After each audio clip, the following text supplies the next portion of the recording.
Two. Two. Hey, what's up, everybody? Welcome to AZ Degreez, where it don't get hotter than this. I'm your host, Olivia Mailetoji. And your host, Ludis Lane. And today we have a special guest, a Tongan, Arizona native, creative director, and fashion stylist, Vili Langi. Hey guys. Hey, Vili, how are you today? I'm doing good. How are you? Doing great now that you're here. Right. Appreciate that. Thank you so much for joining us tonight. Of course. Thank you guys for giving me the platform as well. Can you please introduce yourself? Yeah, my name is Vili Langi. I'm a creative director and a stylist. Originally from Tucson, but my portfolio also operates in Los Angeles and in Miami. Basically, what I do is I concierge for costuming. So either celebrities or stylists will have certain garments or things that they're looking for, and then they'll reach out to me to either create it or help them source it from somewhere. Wow. We got celebrity in the house. You fancy, huh? Yes, Vili. So you working in fashion and, runway production in that industry, where does most of your creativeness come from? I don't. Well, I think in the earlier years, it definitely came from like my family, So like my Cool. mom's sense of fashion, and then like going to yard sales with her, and like early in the morning, So like that kind of trickled down into that. But I think right now a lot of that creativity comes from like taking what's happening in the world, either through politics or pop culture, and then translating that through what I think is important and using fashion to translate that. Oh, okay. And if I was going to ask you about fashion, define fashion in your own words. You just told me that like Right. 2 minutes. She was like, practice. This is your practice one. I'm like, oh my god, still didn't. Well, for me, I think fashion is what the industry says is the normal, right? Mm-hmm. But style is what translates that, right? So like people can see like a baseball cap, right? So like baseball caps have been around since like the early 1940s, but like the last year or about 2 years ago in the early like fall seasons, earlier brands would start redefining what baseball caps would look like, either adding bandanas to it or the different dyes. So style is, I think, is more important than fashion to answer that. But yeah, fashion is what people tell you, but style is what you say is the translation of that. Okay, we learned a little bit of fashion over here. Spoken like a true fashionista. I love that. Thank you so much for sharing. I kind of can relate to you because growing up, I used to go to yard sales with my grandma. So, you see so many different styles. Like you said, style, it's not fashion, because fashion is more of like the trending brands and stuff like that. Style is like what you can put together. So I love that. Absolutely. Was that something you knew when you were younger that you wanted to do? Like, I don't know. Okay, honestly, so when I went to I went to the U of A, and when I went there, I only went for business, right? And until like my sophomore year, I was so bored with it, and then I discovered fashion, and I started going through it through like doing different things and projects in the fashion industry, and that was like 2016. So I actually discovered fashion like by accident, but like before that, I was like always doing random things like in fashion or art. So like with student council in high school, or thrifting with my mom, like those different things or those different elements like kind of fed through that to where when I did find fashion, it kind of was natural. I can see that. I definitely can see that with him. Um, is there any influencers that kind of you look up to in the fashion industry, or maybe in the pop culture, or celebrities that you look up to that kind of inspire you in your fashion sense? For me, obviously, so one of the biggest ones I think that projected me like style wise in the fashion industry was a creative director named Virgil Abloh. He was the creative director for his own brand called Off White, which is a street fashion, a streetwear brand. And then he also went into as Louis Vuitton's first Black creative director for their house. But basically, what he was able to do was he was a kid from Chicago, right? And he came up with Kanye West, and a lot of his stylistic approach was translating what he knew and what he understood, but put it in a way that the masses could understand. So I appreciate a lot of what he's done in that culture. And then also he has a website called virgilavlo.com, and in there it's like a step by step of how to create your own fashion brand, like how to register your LLC, how to make a logo, what different locations in LA, and it also teaches you like different things or different elements to creating your own brand. So like I think people who cause friction or are gatekeepers, I think, are very important. I like that. I love that because he's pouring into others' cups, Right. right? So he's once been there before, and we're talking about fashion, designing, clothing brands. You actually have one. Yeah. So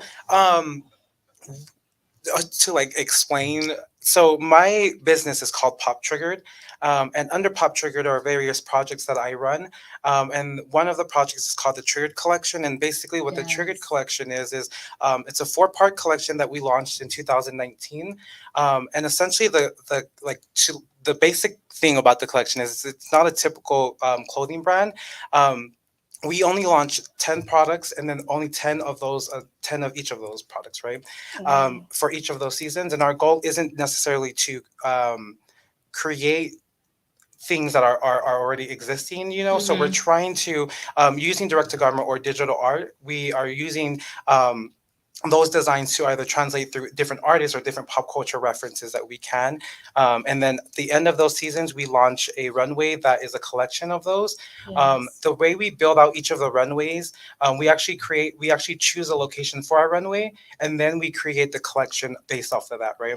And so we try to, a lot of the collections that we do are in places that typically minorities or people like you and I are like usually not welcome, or in like environments that we typically haven't had access to. So our first season was a vintage tour collection. So all of the t-shirts that we launched were like tour brands in like the early 70s and early 80s tour brands. And like historically, obviously, people of color haven't been able to move from state to state safely. So touring has always been an issue for artists of color. So that's why we hosted, we had that collection. And our season 2 collection was season 2 on display, which was a museum collection. And again, a lot of artists of color or minorities have always had struggles reaching into either the museum platform as an artist or even getting into a museum to see it. We've always found those different struggles or felt left out. And then our season 3 launch was season 3 Homecoming. And with the Homecoming one, we wanted to explore different elements of, especially with Brown versus Board of Education, which is when we were integrated into the school system. So we kind of built off of different elements of that platform too. And then I did see earlier on, you and your team, you guys were in New York. I seen you guys came up on was it Jumbotron? Oh, yeah. How was that feeling? And like, how did it all start with you guys on the Jumbotron? That was a while ago, but it was so weird because like we walked through and they're like, "Do you guys want to go through this runway?" And I was like, "You know what?" So like got there down and I was like, "Let me go through this thing." Like ready on site. Right. But they didn't tell us that it was gonna go up there. That I would have, prepared a little more. But. It looked like it was put together though. Oh, is that the photo that was on our flyer? With all of those models, including yourself? Yeah. Nice. That's what you call just follow your dream, and wherever it is, just get up and go. Have there been any adversities along the way? Not only just like with you building Poptriggered, but like as a young male fashion stylist in the fashion industry? I don't know. I don't know. So like I said, I got into the fashion industry by accident, Mhm. but I think a lot of the struggles is within the industry at large, like mainstream. Um, we've Mm. worked with a lot of projects through Netflix promotions or Netflix films or Vivo music videos, Mm. specifically with like Doja Cat build outs or different things like Cool. that. I think a lot of the adversity that I've experienced is a lot of other stylists that I know, no tea, no shade, they come from like a what we call legacy, right? So they were under a mentorship of someone else who's already had clients, right? Mhm. And Yeah. when they retired or died, they're like, this is for you. So they got all of those clientels, right? Oh. So a lot of artists like myself or different independent artists, they have to go through like this phase of testing how to get clients, what to do, how Mm. to do those, so yeah.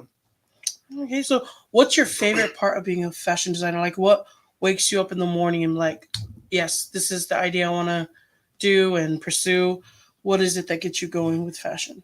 Um, for me, I think the most important thing from fashion to styling or runway is like storytelling, right? Yeah. Like if Mm. we're not there for a point, or if we're not looking at something for a point, like what is like we have to have some type of thing. Right. And a lot of my background before I discovered fashion was in marketing and business admin. So I Nice. kind of approached the fashion industry there first, and then I kind of got Mm, into the that's so creative smart. aspect. So yeah. Oh, I love that. So, in the line of work you do, can you tell us one of your favorite stories or celebrities or something fun that you've had? Um, Or even an oh my experience. God. Yeah. Okay, wait. Actually, yeah, this is like probably my first like most embarrassing thing. What year was? I think it was 20. It was fall of 2019 when I first moved to LA. My One of the first projects that I took on was Kanye West's Sunday Service project. So Whoa. every Sunday we would go out to in the middle of Calabasas and have a performance production for that. Um, we were filming one of the music videos that was going to be featured. That Sunday service was going to be featured within that music That's video, right? tight. Yeah. And it was like pouring. We're in like the trailers, right? And we were like steaming all of the clothes, and they're like these robes, right? Like they're like thick as hell. So we're like steaming all of them, and someone comes in and he hands, this is so embarrassing. So someone comes in and he has like all of his clothes, and I'm like, hang it over there, pick up this, to like showing him. I thought he was one of our admin assistants. And girl, one of our production assistants comes in and he's like, "That's Stephen Curry." I was like, "Oh well." The more you know, the more you know. Right. Didn't even know. I Wow. was so embarrassed, but Really, I want um, to slap you right now. but he I did would have his been thing. like He did his thing though. fangirling. He did his thing. That's awesome. That's actually pretty hilarious. He probably was looking at you like, Right? He was like this, but you know, but he was there for maybe less than 30 seconds. So now, what's the dream behind the whole fashion career that you're going Yes. What's for? your dream? Your goals? um. To get like a good stable credit score is my dream. No, I'm just kidding. My I think Amen. so the my mom, every time I do a project, right, my mom is always like, "Are you getting paid?" I'm like, you know what? In a couple of months, I'm gonna get, the way these invoices work. But I think my the Triggered collection itself is only a 4-part project, right? Um, and the intentions of running this was because, like I mentioned, Virgil Abloh, he launched a project called Pyrex, right? And it was one Mhm. of his first brands. And with that, he learned a lot of the ins and outs of it so that he could move forward with different projects Hmm. successfully, right? And with this project, with the Triggered collection, essentially what we do is we build out the collection, and the way I make my money, right, is the collections itself. When we launch them, we our runways, we invite some industry leads as well, and then buyers to the collections to watch the runway. And Hmm. what our intentions with the runway is we present it to them and say, this is what we predict is going to happen in the next 6 to 12 months in the fashion industry, right? And our goal is for them not to sell them anything then, right? Our goal is for them to come to us within those 6 to 7 Yeah. months and say, you were right, right? So that's the intentions of the Mm. entire Oh, collection. okay. But it also comes with risks, right? And one of the Yeah. biggest risks we experienced with our newest collection for season 4 we built this collection out last year, and we came out with like a lot of delays, especially within our runway production, and then different things with supplies, right? Yeah. So we held back on those for another season, which is the runway that we're having in November. Tickets will come out next week. But Yes, guys. the that runway that we have is like one of the largest ones that we're planning, which is a culmination of all the seasons and everything. But that runway that we had, we delayed, but the build out of it was a Western theme, right? Nice. And now that we delayed it, we're like, we have so much anxiety because it's happening now. Like we predicted this 6 months ago, but because it's happening and we haven't released it, it looks like we're copying, you know, because like 2 weeks ago, Beyonce released a lot of her visuals for her newest album. Yeah. I was like panicking because she had the horse. And I was like, you need to sit down before my runway, ma'am. Oh like my I was so much anxiety, but now I think it's going to be interesting how we'll pivot from not being able to predict it to living with the trends where we predicted. Wow, you know? you guys were trending right on time. Seriously. Now, is your guys' fashion, is it for all sizes or is it for... Oh, yeah. Okay. So everyone is always like, well, you need big size. I'm like, that's how I know you haven't went to my shop, because the largest we go to is 5X. Okay. I've been to your shop. Your shirts were all sold out already. Yeah. Well, yeah. So basically, we only launched 10 of each for those designs, right? Also to create scarcity, but because we know this is only a 4-part project, we create these like masterpieces for this collection, right? So like a lot of the pieces from Virgil Abloh's earlier collections from Pyrex are like lineage pieces now. Like they're like so much more, you know. So that's kind of the intentions of that. But then also we rely on secondary basis, which basically means our collection right now, we're not like, this is our new design, we're creating the newest thing, right? Basically what we do is we pick out celebrities within the next 12 months that we predict are going to release projects, right? And then create a piece by them, right? Or a piece for them. So we've created pieces for Mike Towers, Michael Jordan, like different artists throughout different demographics, right? So within fashion, within sports, within that, right? And so that's how you know that's going to sell. So it's in. Right. So what we use those pop culture references to gauge what we think is going to sell and what we think isn't. And then we either, right? So this is the goal. So we either get sued or so they either serve us a cease and desist, right? Which we get plenty of, right? And then I'm like, here's the proof, here's the receipts, we're done with the design. That's why we only do 10. But then there's also the cases that I'm banking on where there's artists who are like, we need you to stop this. And I'm like, oh, you can also buy the design or I can help you with that, right? Which is how we've also been able to garnish most of our portfolio from that. So like the Doja Cat project, and then so we were able to go on a project with Mike Towers for a couple of those things with Rebecca Myers, shout out.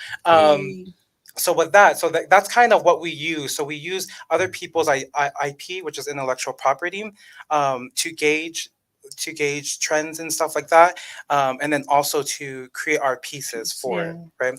Our next collection is going to be our first collection that we don't do any of those direct to garment prints, and they're all custom releases to our next project. Yeah. Awesome. And is that when the fashion show you invited me to in November? Yes. We in there. AZ Degreez. So excited. November 4th. We're gonna be there. AZ Degreez will get some content for y'all. Yes. Super excited for you. Is there any words of advice that you would give someone watching right now that's interested in fashion or even marketing the way you do in digital creative?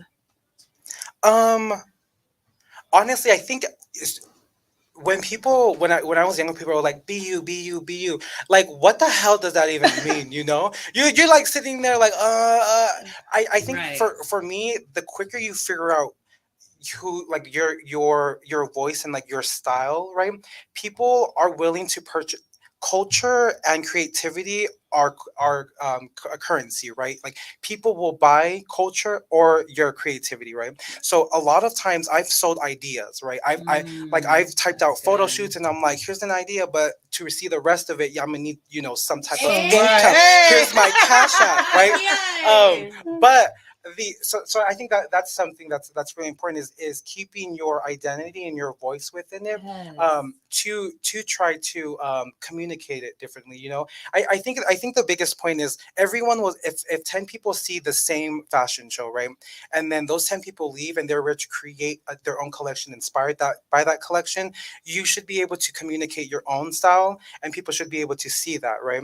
And Mhm. I think one of the best ways that we've been able to move from project to project is because we operate on a buyout system. So a lot of times with people, they, like I said, creativity, right? Creativity and culture is currency. And what I mean by that is, people will either purchase out like full photo shoots or full things, and they're not even thought out of, Mhm. So yeah, finding your voice and finding a way to communicate different things with it. Man, that is great Great. advice. I love that. I And could take something from that. so throughout the years and the trends and the fashion setting, um, what out of all the decades is your favorite fashion? Like which That's a decade good or one. year That's or a good whatever? one. Okay, so I would say I say 80s, like 80s? undoubtedly, yeah, like 80s, mainly because I think that's the 70s, 80s, I think is a lot of the times that like my parents would talk about, or Yeah. a lot of times Mm. that like a lot of my mom or my aunt's fashions, right, were like navigated through that. Like I was always the kid when people were when the brothers and everyone's like outside playing, like I'm like inside with the aunts and everyone, like listening to Chopping it what's up. happening, Oh, like heck making all that, no. like that type of like erased from that is Yeah. kind of that. Ah, I I like love that. that. You're bringing it into your work and your piece of Yeah. art. Yeah, where can people find you? Like Um, social media? yeah. So Yeah. social media, like I said, my operation is under Poptriggered, and my operation is under Poptriggered, and then our collection, the clothing brand is under the Triggered collection on Instagram as well. So Triggered Collection on Yes. all social media. Awesome. And do you have any last words for our dear guest here? I don't. I just want to see him be successful, Yes. move on, and be on more Jumbotrons or Jumbotrons. Yes. But Do yeah, you we're here have with any? you. Yes. Do you have anything to say before we? Any shout outs to your team? I don't, but like, I don't. None of the, I don't, but everyone knows. If you know, you know. But no, I just want to thank you guys as well, and everyone on your guys' team for the invitation and having me on, and Of course. letting me speak as well. Oh, you're special. I wouldn't have missed this show Yes. ever. Thank you.